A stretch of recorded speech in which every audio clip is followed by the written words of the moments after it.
Rinatla Zarila Kalvari mo alam va fangila Kalaltina muna chuanin Kachin natur salem thar kahumuang Kalaylungay katakabang anga Lom na paramay bulna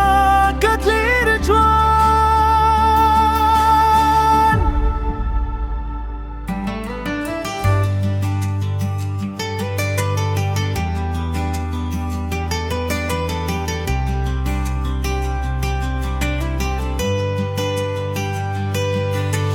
Kalvarit lang chunga Listen luzam chandam tunaka Hanam tin silfay na chuanin Au katlaraw Ta chuan cheng ang che Jerusalem Taraki alan at lang dang om lobe Itlirang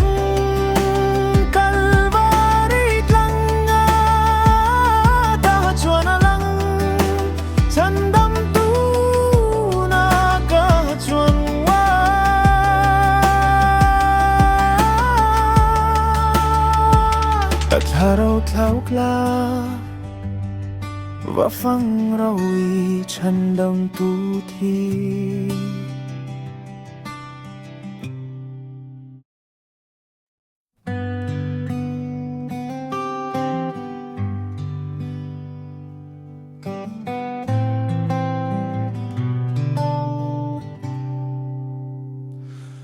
Ral tao mai selay ni nawam hi Lungdulen roaling tananin Nat nale lungay na song som hi Tatuan lom lalo chang tao raw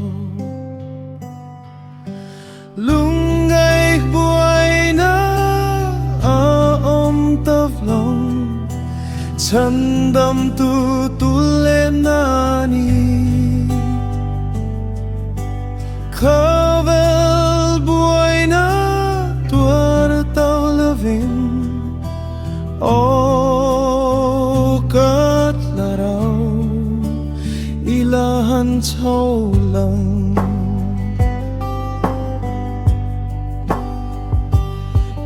Lungdutang henalalumin Zayan lalpachuan faka Kay pawisuat lanasara Mga iram no amamin ruhay tiyan Lungay buhay na tavlong Chandam tutulen nani Kavel buhay na tuar talavin O katlaraw ilahan taulan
kapu kapapa hi lian vela ania ani hi